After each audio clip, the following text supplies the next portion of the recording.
Captain Jake Morrison stood on the bridge of the Peacekeeper, watching the stars through the large window. The ship floated quietly at the edge of human space, far from Earth but close enough to keep watch. Jake had been doing this job for 5 years now, and he still found it amazing how peaceful space could look when two alien empires were ready to destroy each other. "Captain, we're getting another message from the Valkyrie fleet," said Lieutenant Amy Rodriguez from her station. Her fingers moved quickly over the controls as alien words filled her screen. "They want to know if we've heard anything from the Zephyrians about their new weapon tests." Jake walked over to Amy's station and looked at the message. The Valkyrie were always worried about what their enemies were doing. For 30 years now, these two alien groups had been fighting a Cold War that stretched across half the galaxy. Ships would face each other at borders, weapons would be tested, and threats would be made. But no real fighting had happened for a long time. "Tell them the same thing we always tell them," Jake said. "Earth stays neutral. We don't pick sides and we don't carry messages between enemies." Amy nodded and started typing her response. This was their daily routine. Both the Valkyrie Imperium and the Zephyrian Coalition would send messages, trying to get humans to help them, or give them information about their enemies. Earth's answer was always the same: no. The Peacekeeper was one of 12 ships that Earth kept at the borders of human space. They looked like simple exploration vessels with white hulls and peaceful designs. Their job was to talk to aliens, help with trade, and make sure everyone knew that humans wanted peace. Earth had been following this policy since President Lisa Carter took office 8 years ago. Jake remembered when he first joined the diplomatic fleet. Back then, some people on Earth thought humans should pick a side in the alien war. The Valkyrie offered advanced technology if humans would help them. The Zephyrians promised protection and trade routes, but Earth's leaders were smart enough to see that joining either side would only bring trouble. "Sir, Admiral Ben Taylor is calling from Luna Station," Amy said. Jake pressed a button and Admiral Taylor's face appeared on the main screen. The older man looked tired, as he always did these days. Running Earth's defense fleet was not an easy job, even during peacetime. "Jake, how are things out there?"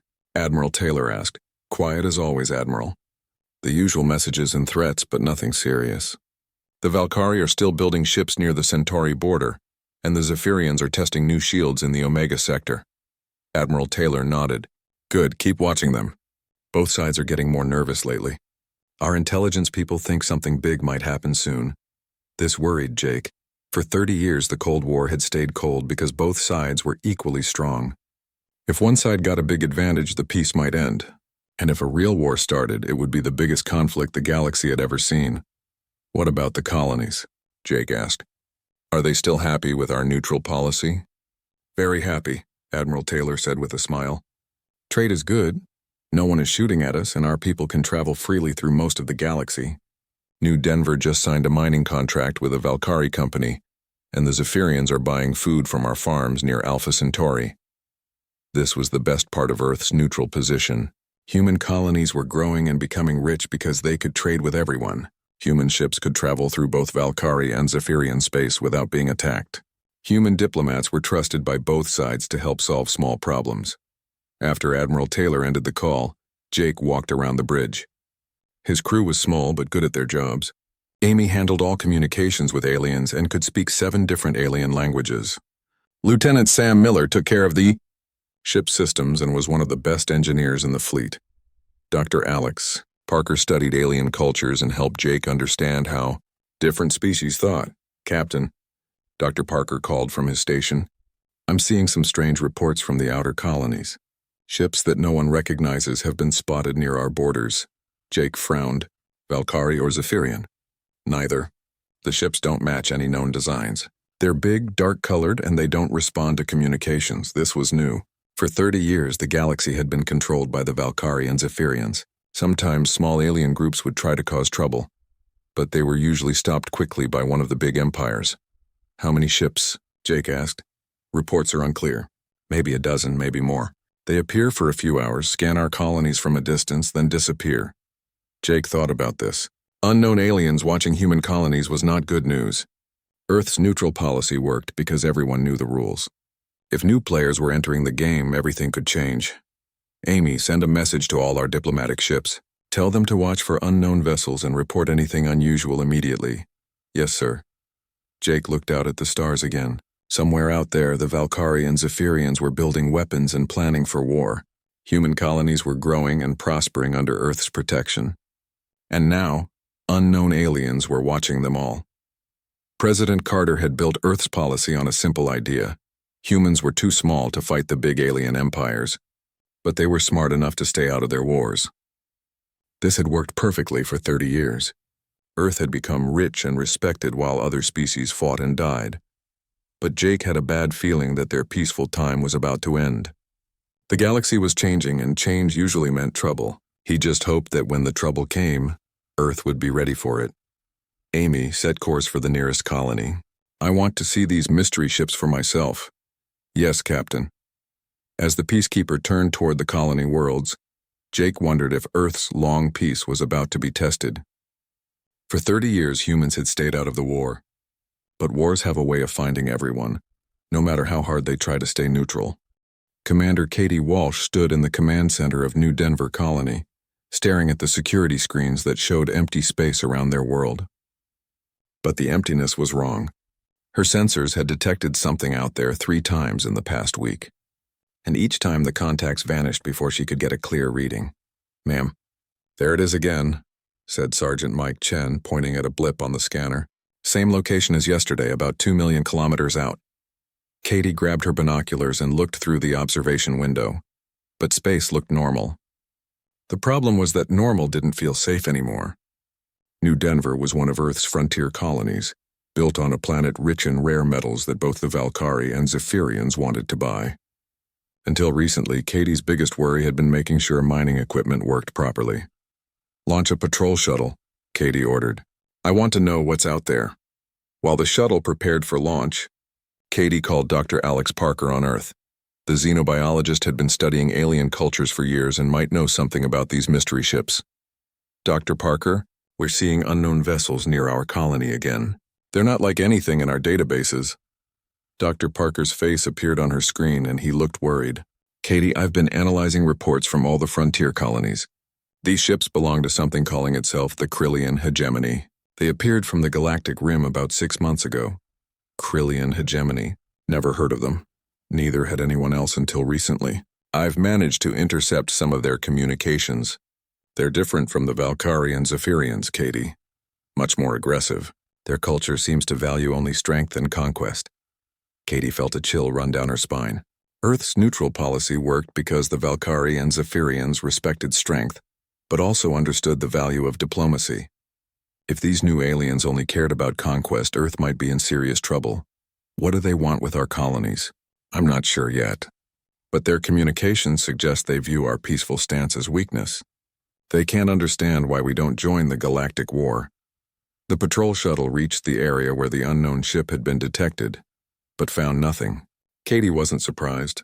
These aliens seemed very good at appearing and disappearing without being caught. "Commander?" Sergeant Chen called out. "We're getting a transmission. It's not from our shuttle." Katie hurried to the communication station. The signal was strong and clear, which meant the alien ship was much closer than their sensors indicated. "Put it on the main screen." The image that appeared made Katie step backward. The alien was tall and thin, with dark gray skin and 4 arms. Its head was larger than a human's, with bright red eyes that seemed to look right through her. When it spoke, its voice was cold and mechanical. "Human colony. I am Sub-Commander Vextar of the Krillian Hegemony. You will explain why your species refuses to choose a side in the galactic conflict." Katie straightened her shoulders. She had been trained for first contact situations, though she never expected to handle one at a frontier colony. "I am Commander Walsh of the human colony New Denver. Earth maintains neutrality in all conflicts. We seek peaceful relations with all species." The alien's red eyes seemed to glow brighter. "Neutrality is weakness. Weakness invites conquest. Your species will submit to hegemony rule or be destroyed."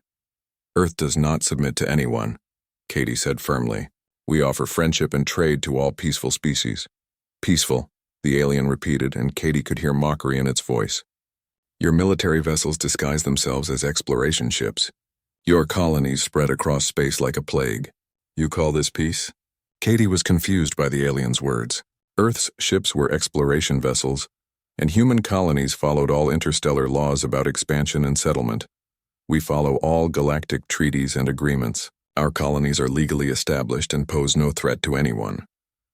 Legal, the alien said with what might have been laughter. The Valkyrie and Zephyrians make laws to control weaker species. The hegemony recognizes only the law of strength. The transmission ended abruptly, leaving Katie staring at an empty screen. She immediately called Admiral Taylor on Luna Station to report the contact. Admiral, we just had first contact with something called the Krillian hegemony. It didn't go well. Admiral Taylor's expression grew serious as Katie described the conversation. When she finished, he was quiet for a long moment. Katie, I want you to increase security at all frontier colonies immediately, and send me everything you have on these hegemony ships. Over the next few days, reports came in from other colonies. The hegemony ships were testing human defenses, scanning facilities, and making demands for submission. Earth's ambassador, Helen Brooks, tried to establish diplomatic contact through normal channels, but received only the same demand: submit or be destroyed. Dr. Parker worked day and night to learn more about the hegemony. What he discovered was troubling. Unlike other alien species that had complex societies with different opinions and factions, the hegemony seemed to think with one mind. Every ship, every officer, every message said the same thing: only strength mattered. They're not like the Valkyrie or Zephyrians, Dr. Parker explained during a video conference with Earth's leaders. Those species fight because they have different ideas about how the galaxy should be organized. The hegemony fights because fighting is all they know how to do. President Carter listened to all the reports with growing concern. Earth's peaceful policy had worked for 30 years, but it was based on the idea that all intelligent species could be reasoned with. The hegemony didn't seem interested in reason. How strong are they militarily? President Carter asked. Admiral Taylor answered. Unknown, but their ships are large and appear to be heavily armed. They've been testing our border defenses without actually attacking. It's like they're studying us. And they view our neutrality as weakness? Yes, Madam President. To them, not fighting means we can't fight. President Carter sighed. She had spent 8 years building Earth's reputation as a peaceful, neutral power. Trade was booming. Colonies were growing, and humanity had earned respect throughout the galaxy. Now a new alien empire was threatening to destroy everything they had built. Continue diplomatic efforts, she ordered, but prepare our defenses. If these hegemony aliens want to test our strength, they might not like what they find. Katie Walsh doubled the security patrols around New Denver and prepared the colony's defense systems. The mining equipment was moved to underground facilities, and civilian families were relocated to safer areas. All across the frontier, human colonies were getting ready for trouble. But despite all the preparations, Katie couldn't shake the feeling that the real test was still coming. The hegemony had studied them for months, watching and learning. When they finally decided to move, Katie suspected it would be fast and brutal. She just hoped Earth was ready for what was coming. The emergency alert reached Captain Jake Morrison while the Peacekeeper was docked at Luna Station for routine maintenance. The message was short but terrible. Harmony 7 research station had gone silent during a scheduled communication check. Jake grabbed his jacket and ran to the bridge, calling his crew to emergency stations. Amy, get me Admiral Taylor immediately, Jake ordered as his ship prepared for departure. And tell Luna Control we need priority launch clearance. Lieutenant Amy Rodriguez's fingers flew over her controls. Admiral Taylor is already calling, Captain. And, sir, there are reports of debris where Harmony 7 should be. Jake's stomach dropped. Harmony 7 was one of Earth's most important research stations, located in neutral space where scientists from many species worked together to study ancient alien artifacts. 300 people lived and worked there, including families with children. Admiral Taylor's face appeared on the main screen, and Jake could see the anger in the older man's eyes. Jake, I need you to get to Harmony 7 as fast as possible. We lost contact 4 hours ago, and our long-range sensors are showing wreckage. How many people, Admiral? 312 souls, Jake. Scientists, support staff, and 43 children. The bridge fell silent. Everyone knew someone who worked at the research stations. These weren't military targets. They were centers of learning and discovery that helped all species understand the galaxy better. Any idea who did this? Jake asked. The hegemony. 3 of their ships were detected in the area just before we lost contact. They're not hiding anymore, Jake. This was deliberate. The Peacekeeper raced through space toward the Harmony 7 coordinates. Jake's crew worked in grim silence, running diagnostics on their sensors and communications equipment.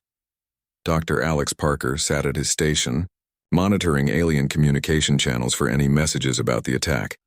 "Captain," Dr. Parker called out, "I'm picking up a hegemony broadcast on all frequencies. They're claiming responsibility."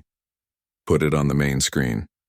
The same cold mechanical voice that Commander Walsh had heard at New Denver filled the bridge, but this time the alien seemed pleased with itself. "Human species. The research facility called Harmony 7 has been eliminated to demonstrate hegemony's strength. Your neutrality is weakness. Your peace is cowardice. Submit to hegemony rule or more facilities will be destroyed." Jake felt rage building in his chest, but he forced himself to stay calm. His crew was watching him, and they needed to see their captain in control. "Dr. Parker, is there more?" "Yes, sir. They're broadcasting images of the attack." The screen filled with horrible pictures of Harmony 7's destruction. The hegemony ships had used powerful energy weapons to tear the station apart piece by piece. The aliens hadn't just destroyed it. They had made sure it suffered. When the Peacekeeper finally reached the coordinates where Harmony 7 had been, Jake saw a field of twisted metal and broken dreams floating in space. Emergency beacons blinked weakly among the debris, marking where escape pods might have launched. "Amy, start scanning for survivors. Sam, prepare the medical bay for casualties." Lieutenant Sam Miller, now the ship's chief engineer, worked quickly to prepare medical equipment. "Captain, I'm reading 3 active escape pods. They're badly damaged but still intact. Get them aboard immediately." The rescue operation took 2 hours. Jake's crew managed to save 19 people from the wreckage, but many were badly injured. Among the survivors was a young engineer named Sam Chen, who had witnessed the entire attack. "They didn't just destroy the station," Sam Chen whispered from his hospital bed. "They boarded it first. The hegemony soldiers went through every section, making sure no one could escape. Then they executed the people who couldn't run." Jake sat beside the young man's bed, listening to the horrible story. "Sam, what about the families? The children?" Sam Chen's eyes filled with tears. "The aliens didn't care. They killed everyone they found. Scientists, workers, children. It didn't matter to them. They said we were all weak because we chose peace over war." As Jake listened to more survivor reports, a pattern became clear. The hegemony hadn't attacked Harmony 7 for military reasons. They had chosen it specifically because it represented human values: cooperation, learning, and peace. The aliens wanted to show that these values meant nothing against superior firepower. Among the dead was Dr. Maria Santos, one of Earth's most respected xenobiologists who had spent her life building friendships with alien species. Also killed was engineer Robert Kim, who had designed the station's innovative life support systems that were being studied by scientists throughout the galaxy. But the death that hit Jake the hardest was Colonel Ryan Davis's family. Davis was one of Earth's most decorated military officers, currently stationed at Mars Command. His wife Elena and their 12-year-old daughter Sophie had been visiting the research station when the attack happened. Jake had to make the call to tell Colonel Davis that his family was gone. The conversation was brief and terrible. Davis listened to the news in silence, then simply said, "Thank you for telling me, Captain. I'll be in touch." The Peacekeeper carried the survivors back to Luna Station, where doctors and counselors waited to help them. But Jake knew that the real damage couldn't be healed by medicine. The hegemony had attacked the very idea that different species could work together peacefully. Admiral Taylor met Jake at the docking bay, his face gray with grief and anger. "The President is calling an emergency session of the Earth Council. She wants your report immediately. Admiral, this wasn't a military attack. This was murder. They targeted civilians to send a message." "I know, Jake, and the message has been received loud and clear. The hegemony thinks humans are too weak to fight back." As Jake prepared his report, he thought about the faces of the people he had rescued. Sam Chen, who had watched his friends die for no reason. Dr. Lisa Park, who had lost 30 years of research when her laboratory was destroyed. All of them were asking the same question: what was Earth going to do about it? The hegemony broadcast continued playing on all frequencies, showing images of Harmony 7's destruction to the entire galaxy. The Valkyrie and Zephyrians watched carefully, wondering if humanity would finally abandon its neutral stance. Some alien leaders sent messages of sympathy, but Jake could hear the doubt in their voices. They were all thinking the same thing. If humans wouldn't fight to protect their own people, how could they protect anyone else? Jake submitted his report to Earth Command and waited for orders. He knew that President Carter faced an impossible choice. If Earth responded with force, 30 years of peaceful neutrality would end. But if they didn't respond, the hegemony would keep killing innocent people until humanity submitted or was destroyed. As the peacekeeper docked at Luna Station, Jake looked out at the stars and wondered if this was the moment everything changed. The hegemony had wanted to provoke a response from Earth. They had murdered 300 innocent people to prove that human peace was really human weakness, but Jake had a feeling they had made a serious mistake. They had hurt the wrong species at the wrong time, and soon they were going to learn that sometimes the most peaceful people make the most dangerous enemies. President Lisa Carter stood at the window of her office in Geneva, looking out at Lake Geneva while she waited for the emergency council meeting to begin. 3 days had passed since the Harmony 7 attack, and the entire Earth was demanding action, but Lisa knew that once she gave the order to fight, there would be no going back to the peaceful world they had built. "Madam President," her aide called from the door, "the Earth Council is ready for your address." Lisa straightened her jacket and walked to the podium where cameras would broadcast her words to every human colony in the galaxy. She had spent 3 sleepless nights writing this speech, knowing that her words might start a war that could destroy everything humanity had achieved. "Citizens of Earth and the colonies," she began. 3 days ago, the Krillian hegemony murdered 300 innocent people at Harmony 7 research station. They killed scientists, workers, and children who had never threatened anyone. They did this to prove that our commitment to peace makes us weak. Lisa paused, looking directly into the camera. "They are wrong. Earth's strength has always come from our choice to build rather than destroy, to create rather than conquer. We will not abandon these values even in the face of unprovoked aggression." As she spoke, Lisa's aide handed her an urgent message. Her face went pale as she read it, and she had to grip the podium to keep from falling. "I have just received word of another attack," she said, her voice shaking. "Hegemony forces have struck the memorial gardens on Luna during today's Remembrance Day ceremony. The memorial gardens were the most sacred place in human space. Built on the surface of Luna where Earth's first space explorers had landed, the gardens honored every human who had died in service to humanity. Veterans from past conflicts, astronauts who had died exploring space, and civilians who had given their lives to help others were all remembered there. Today was Remembrance Day, when thousands of people gathered to honor the dead and celebrate peace. Families brought their children to learn about sacrifice and service. Veterans shared stories of past struggles and how humanity had overcome them. It was a day when all of Earth came together as one people, and the hegemony had chosen to attack it. "Early reports indicate massive casualties," Lisa continued, tears now flowing down her face. "Among the dead are Admiral Grace Turner, the architect of our neutrality doctrine, and Senator Paul Green, who spent his life building friendships with alien species. Admiral Grace Turner had been 93 years old, a hero of Earth's early space conflicts who had later devoted her life to preventing war. Senator Paul Green had personally negotiated peace treaties with dozens of alien species and was respected throughout the galaxy as a voice of reason and compassion, but the hegemony soldiers hadn't cared about any of that. They had landed during the ceremony and opened fire on men, women, and children who were there to honor peace and sacrifice. They had destroyed monuments that represented humanity's highest ideals, then broadcast images of the destruction across the galaxy. Lisa looked at the message again, reading the names of the dead. Retired General Bob Miller, who had spent his final years teaching children about the costs of war. Dr. Susan Lee, who had treated wounded soldiers from many species without asking which side they fought for. Captain Mark Johnson, a young veteran who had lost his legs in a space accident but still came every year to honor his fallen friends, and civilians. So many civilians, parents who had brought their children to learn about history, students studying to become diplomats and peacekeepers, elderly people who remembered when Earth was divided by wars and appreciated the peace their children had inherited. The attack was broadcast live across known space, Lisa said, struggling to control her emotions.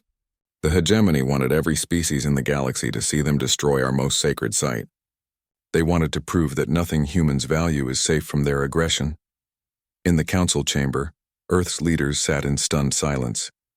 These were people who had spent their careers building peaceful relationships with alien species, promoting trade and cooperation, and working to prevent exactly this kind of tragedy. Director Helen Brooks, Earth's chief diplomat, spoke first. "Madam President, I've received messages from leaders throughout the galaxy. Even the Valkyrian Zephyrians are expressing outrage at this attack. Targeting civilians and sacred sites violates every principle of civilized warfare." But Lisa knew that outrage wasn't enough. The hegemony had made their position clear. They didn't recognize civilized warfare or respect sacred sites. They only understood strength, and they believed humanity didn't have any. "What are our military options?" Lisa asked. Admiral Ben Taylor stood up slowly. He looked older than his 65 years, worn down by the weight of defending humanity without being allowed to fight back. "Madam President, our defensive capabilities are stronger than most people realize.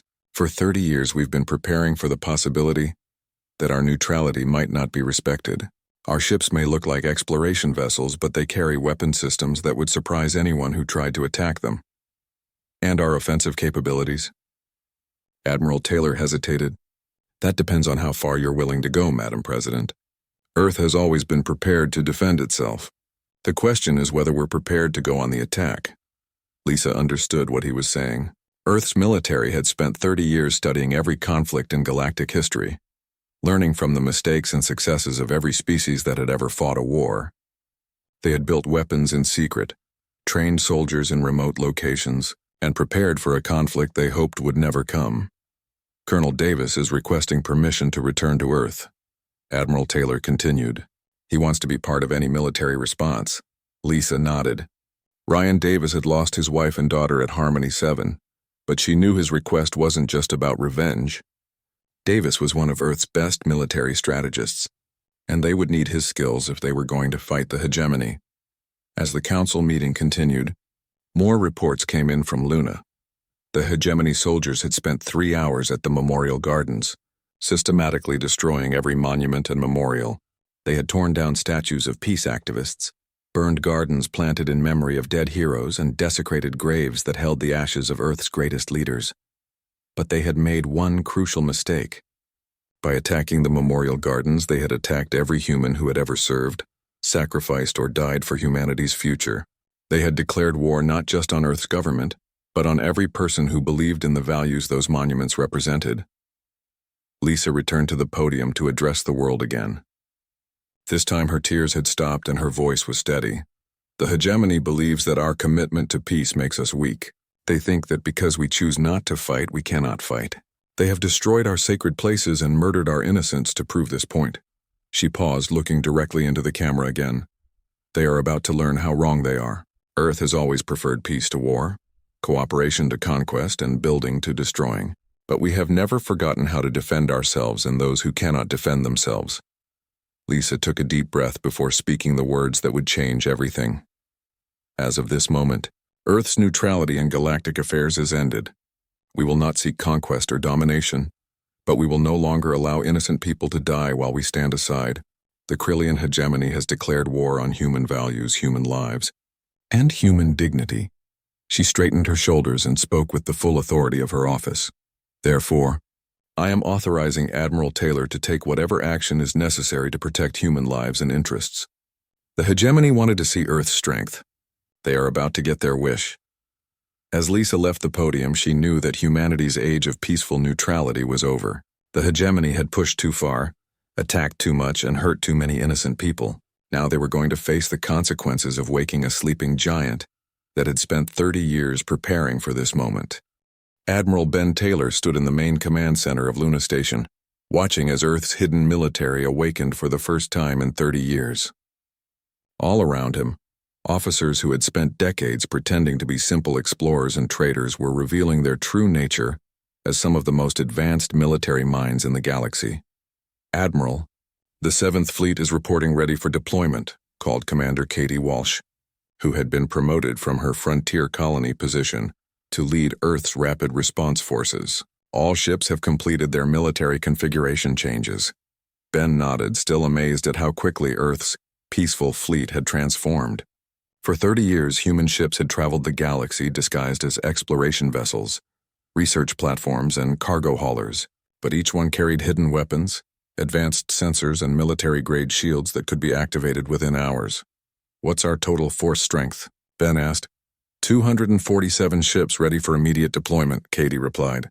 Another 112 in final preparation stages. And Admiral, the industrial centers are reporting something incredible.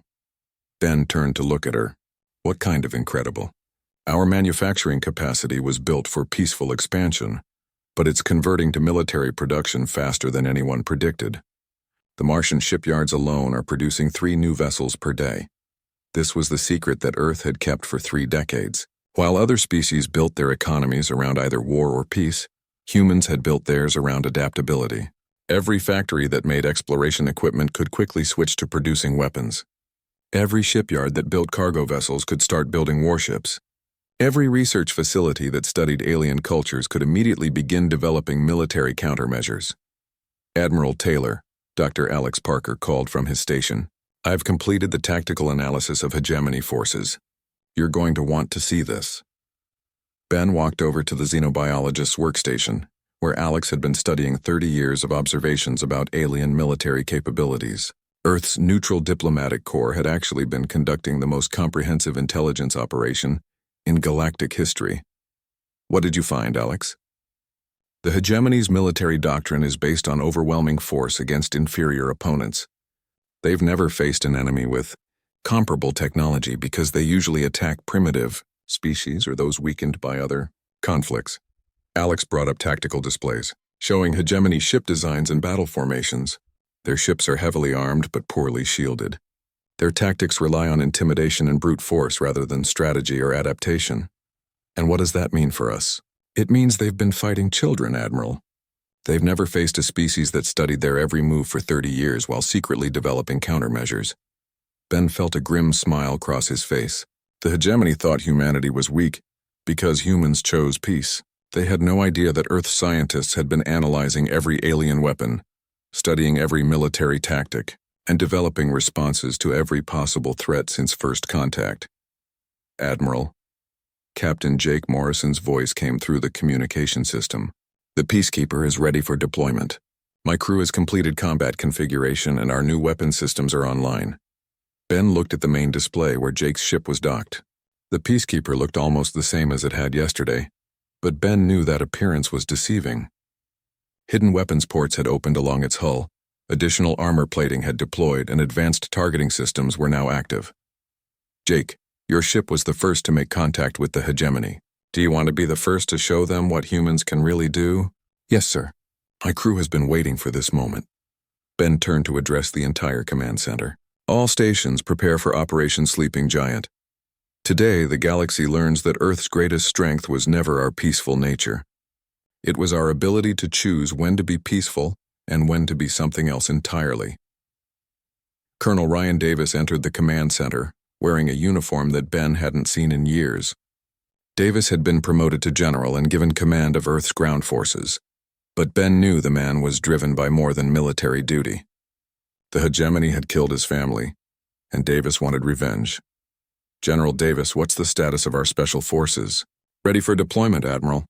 Every unit has been briefed on hegemony tactics and biology. Dr. Parker's research has given us significant advantages in ground combat." Ben nodded. Alex's studies had revealed that the hegemony species was physically strong, but had weaknesses that humans could exploit. Their four-armed anatomy made them powerful, but also less agile than humans. Their reliance on group coordination meant they struggled against unpredictable tactics.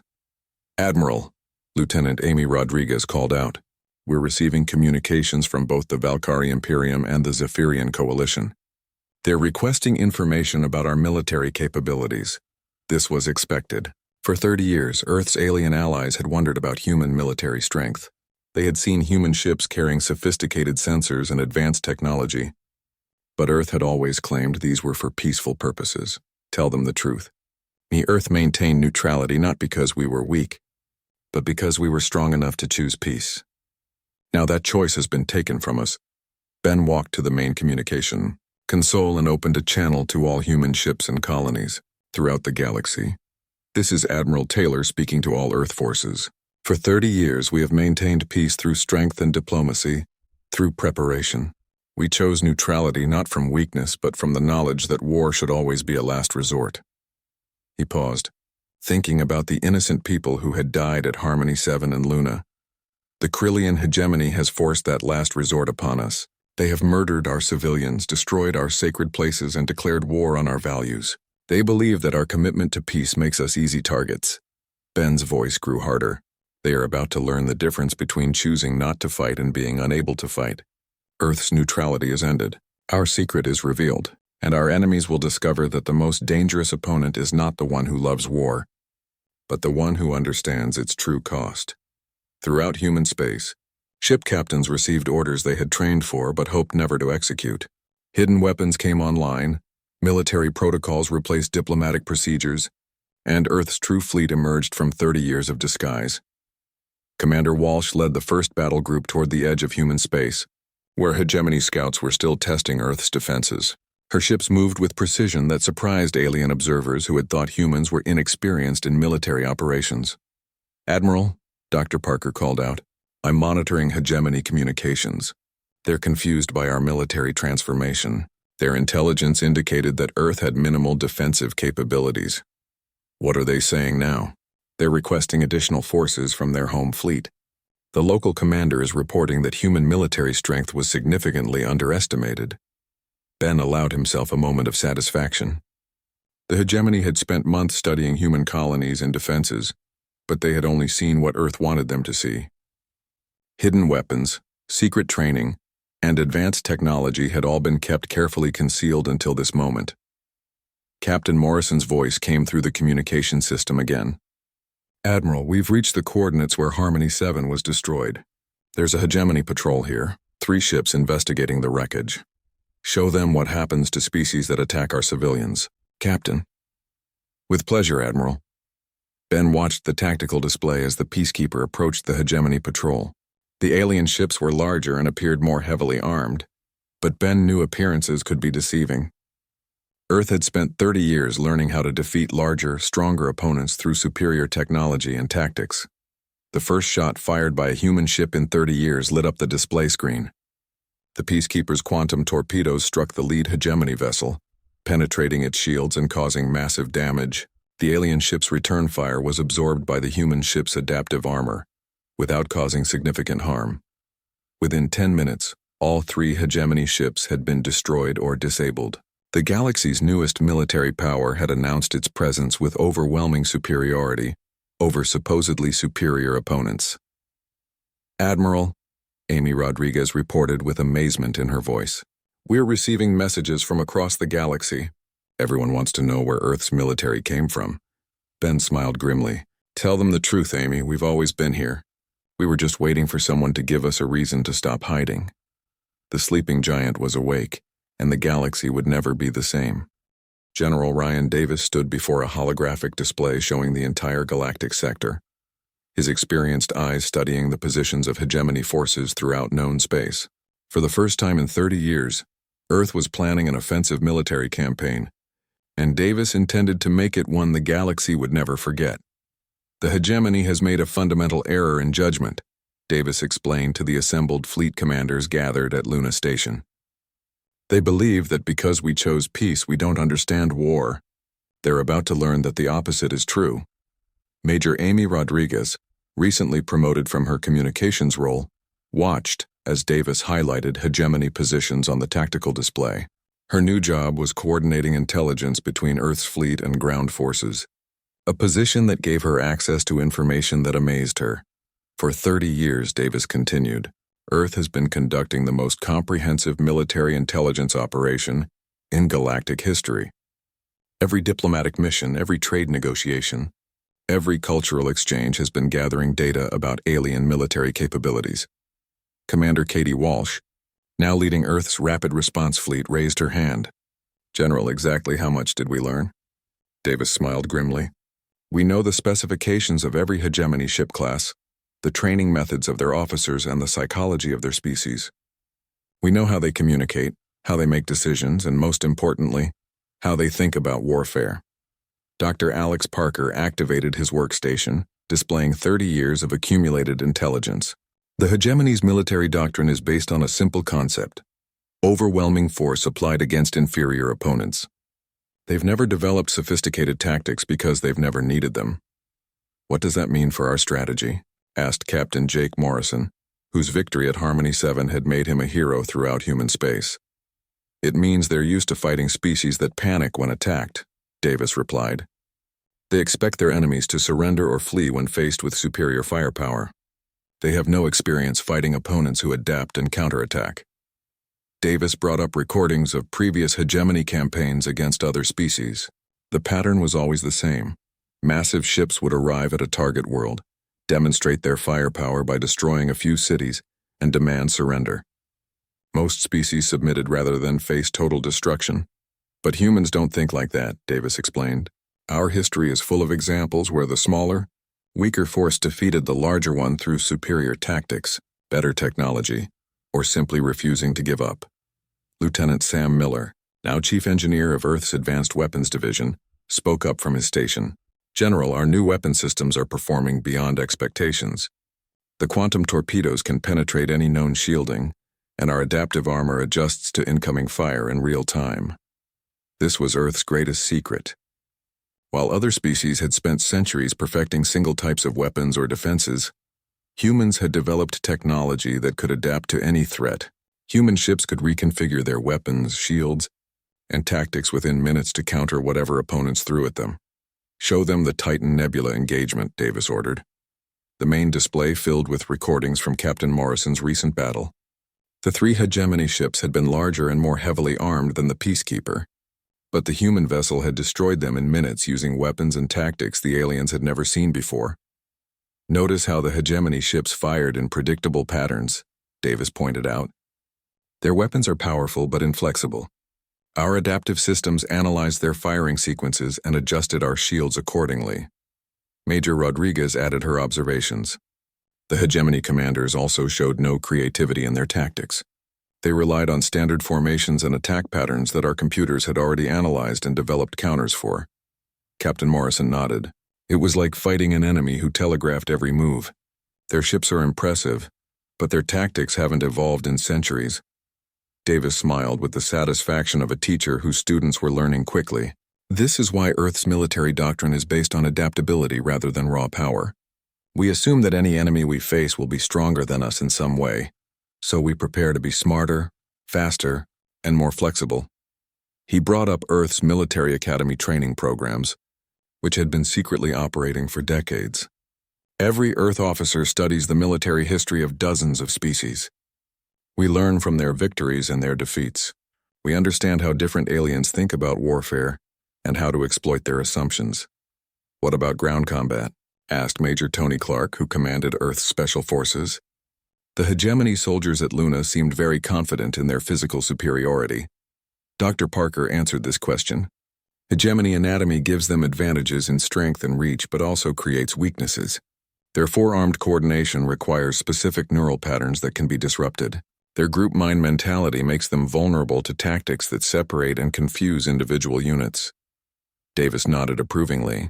"Human special forces have been training specifically to fight hegemony soldiers for 6 months, ever since we first detected them. Our troops know exactly how to exploit their weaknesses."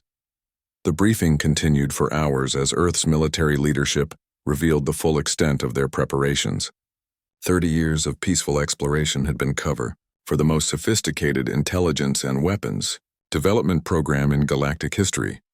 "Admiral Taylor wants our first major offensive to send a clear message," Davis announced. "We're going to hit the hegemony fleet at Kepler Station, where they're massing forces for another attack on human colonies." Captain Morrison studied the tactical situation. "That's 12 hegemony warships, General. Our intelligence says they're planning to attack 3 of our frontier worlds simultaneously, which is exactly why we're going to stop them," Davis replied. "But not just stop them. We're going to destroy them so completely that every hegemony commander in the galaxy will think twice before attacking human civilians again." Davis activated a new display showing Earth's battle plan. "We'll use 3 battle groups attacking from different vectors. The hegemony expects linear tactics and predictable formations. We're going to give them chaos and confusion. Major Rodriguez looked at the plan with admiration. General, this is like nothing I've ever seen in alien military doctrine. Most species fight in straight lines with overwhelming force. That's because most species think about war as a contest of strength, Davis explained. Humans think about war as a puzzle to be solved. We find the enemy's weaknesses and exploit them until they break. The briefing ended with assignments for each unit commander. Earth's fleet would demonstrate the full capabilities that had been hidden for 30 years. Advanced weapons, superior tactics, and most importantly, the human ability to adapt and overcome any obstacle. As the commanders prepared to return to their ships, Davis offered one final observation. The hegemony made their biggest mistake when they assumed that choosing peace meant accepting weakness. They're about to learn that the most dangerous enemy is not the one who loves war, but the one who understands it completely. Captain Morrison paused at the door. General, do you think they'll surrender when they realize how outmatched they are? Davis thought about his wife and daughter, murdered at Harmony 7 for no reason other than alien arrogance and cruelty. I hope not, Captain. I really hope not. Within hours, Earth's fleet was moving toward Kepler Station, carrying weapons and tactics that would revolutionize galactic warfare. The hegemony had wanted to see human strength. They were about to discover that true strength comes not from the willingness to fight, but from the ability to win. Commander Katie Walsh watched from the bridge of her flagship Liberty as Earth's fleet approached the Kepler Station system, where 12 hegemony warships waited in perfect formation. The aliens had arranged themselves in a standard battle line, their massive ships facing outward like an ancient fortress wall. It was exactly what General Davis had predicted they would do. All ships report ready for engagement, Major Amy Rodriguez announced from the communications station. Battle groups Alpha, Beta, and Gamma are in position. Katie studied the tactical display, marveling at how different this was from the simple patrol missions she had run just weeks ago. Now she commanded 36 of Earth's most advanced warships, each one carrying weapons that the hegemony had never seen before. Remember, Katie said to her crew, the hegemony thinks in straight lines. They expect us to form up opposite them and trade shots until one side breaks. We're going to give them something completely different. The hegemony fleet was indeed impressive. Each ship was twice the size of the largest human vessel, with thick armor and massive energy weapons that could destroy a small moon. But Katie knew that impressive wasn't the same as effective. Katie, this is Jake Morrison on the Peacekeeper, came the familiar voice of her fellow captain. My sensors are showing some interesting patterns in their formation. What do you see, Jake? They're positioned to provide mutual support, but only against frontal attacks. Their rear quarters are completely exposed if anyone gets behind them. Katie smiled. Then let's make sure someone does. Amy, signal Battle Group Gamma to begin their approach from the system's edge. On the tactical display, 12 human ships began a wide loop around the Kepler system, moving toward the hegemony fleet's blind spot. Meanwhile, Katie's ships approached from the front, appearing to set up for the conventional battle the aliens expected. Ma'am, called Lieutenant Sam Chen from the sensor station, the hegemony ships are powering up their main weapons. They're preparing to fire. Let them, Katie replied calmly. Our adaptive shields are designed for this. The first hegemony volley lit up space with massive energy beams that would have vaporized any other species' ships. But as the alien weapons struck Earth's vessels, something remarkable happened. The human ship's shields analyzed the incoming energy, adapted to its frequency, and absorbed the blast with minimal damage. Return fire, Katie ordered. Show them what quantum torpedoes can do. Earth's weapons were smaller than the hegemony's massive energy cannons, but they were far more sophisticated. The quantum torpedoes phased through the alien shields as if they weren't there, striking the ship's hulls directly and causing devastating internal explosions. Direct hits on 3 enemy vessels, Sam Chen reported with excitement. Their shields had no effect on our weapons at all. The hegemony commander, Admiral Krexvor, watched in confusion as his powerful fleet was damaged by weapons that should have been too small to matter. His ship's computer systems couldn't understand how human torpedoes were penetrating shields that had stopped every other weapon in the galaxy. All ships, concentrate fire on the lead human vessel, Krexvor ordered. Destroy their flagship and the others will retreat. But Katie had anticipated this response. All ships execute pattern Delta. Let's show them why humans don't form neat battle lines. Earth's fleet suddenly scattered in all directions, moving in seemingly random patterns that confused the hegemony's targeting computers. The aliens' massive weapons were designed to destroy large, slow-moving targets, not small, fast ships that changed direction every few seconds. Battle Group Gamma is in position, Amy Rodriguez reported. They're beginning their attack run on the enemy's rear. The hegemony fleet suddenly found itself under attack from two directions at once. Their ships, designed for frontal combat, couldn't turn fast enough to defend their rear while still fighting Katie's forces in front. Captain Morrison's voice came through the communication system, calm despite the chaos of battle. Katie, I'm reading massive confusion in their communications. They're not used to fighting enemies that don't stay in formation. Good, Katie replied. Amy, signal all ships to execute the hammer and anvil maneuver. This was a tactic that General Davis had developed specifically for fighting the hegemony. Earth's ships would attack from multiple directions simultaneously, forcing the enemy to divide their attention and weakening their defensive coordination. Within minutes, the hegemony's perfect formation had become a scattered mess. Their ships were trying to engage human vessels that appeared and disappeared like ghosts, striking with devastating weapons before vanishing into the confusion of battle. Enemy flagship is breaking formation, Sam Chen announced. It looks like they're trying to retreat.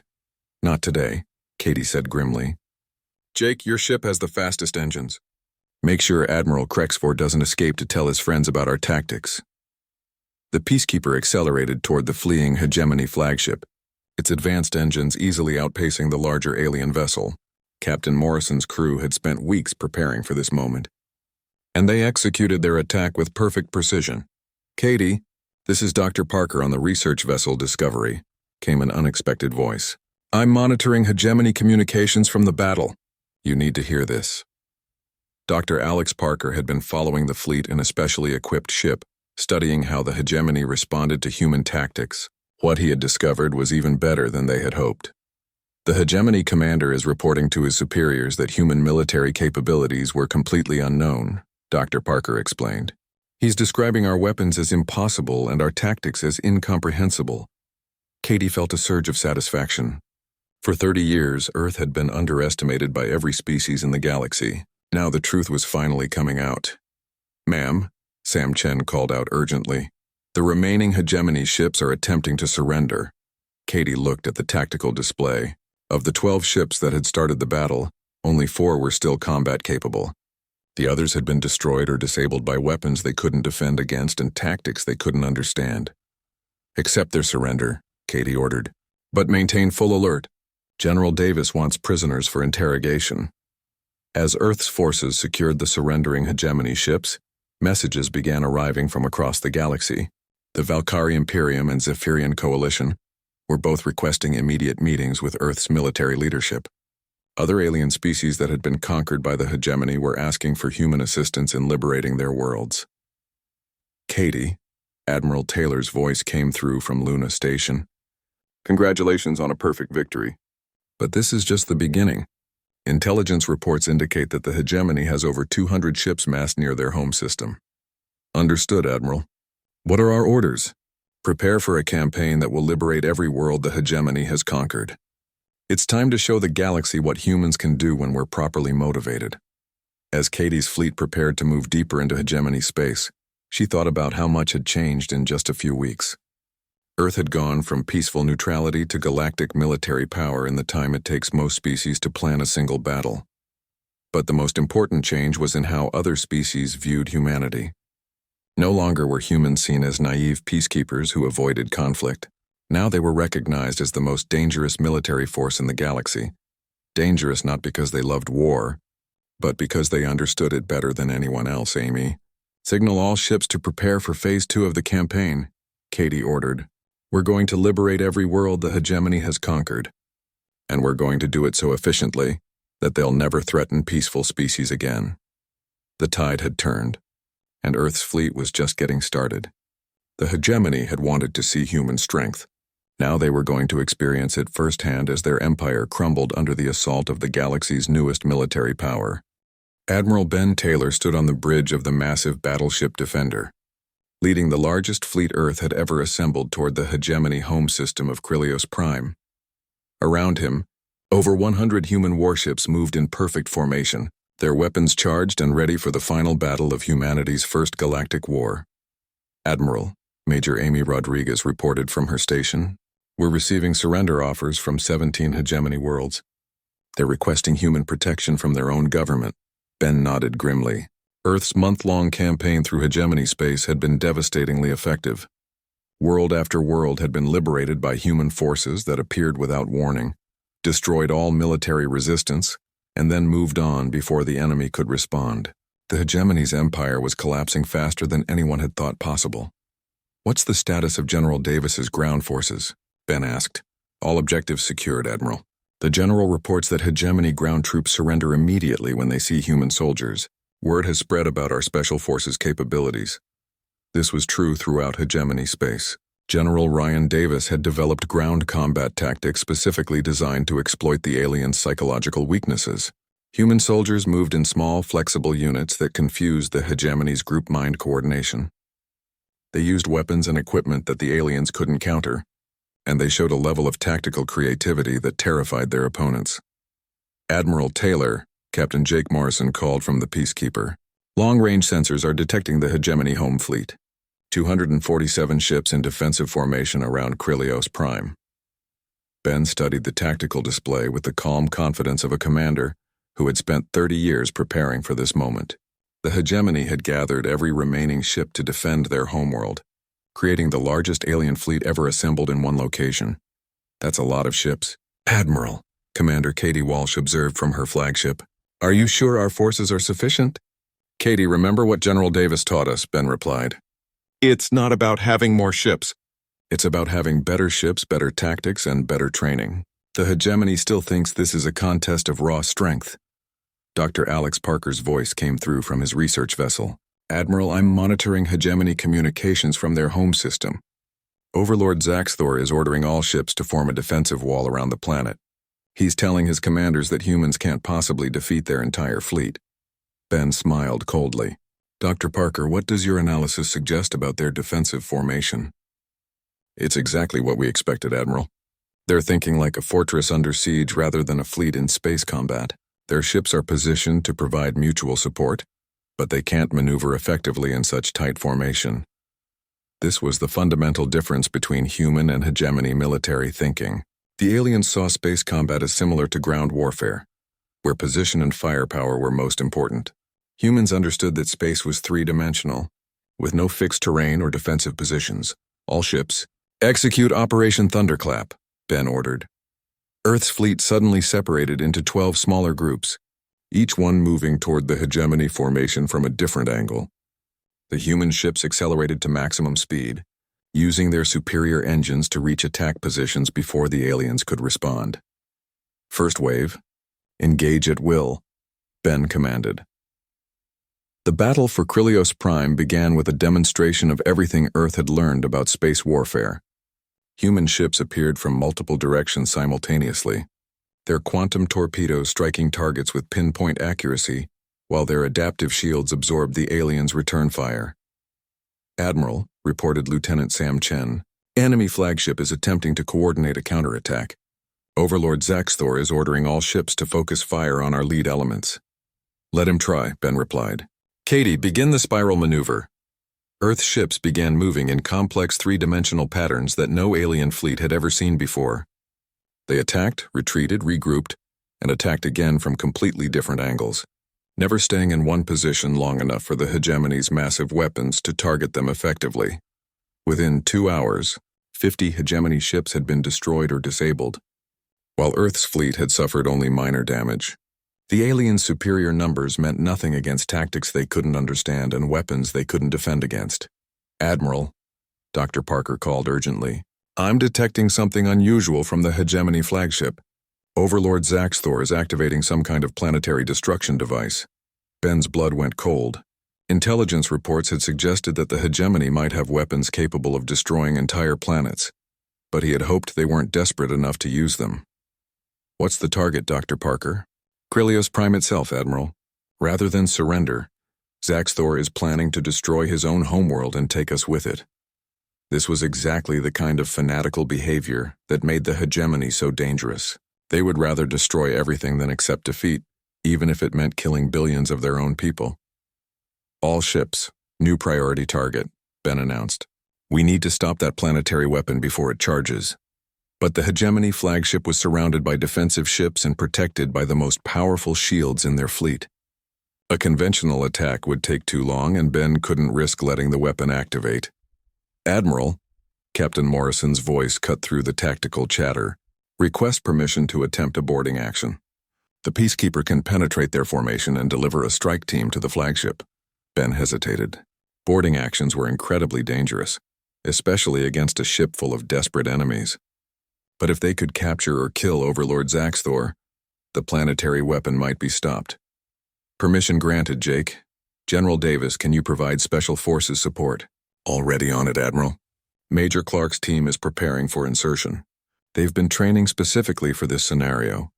The Peacekeeper accelerated toward the Hegemony flagship, its hull glowing from enemy fire as Captain Morrison pushed his ship to its limits. Behind the main battle, other human ships continued their attack, keeping the alien fleet distracted while the boarding operation began. Boarding pods away, Morrison reported. Major Clark and his team are aboard the enemy flagship. What followed was the most intense ground combat of the war.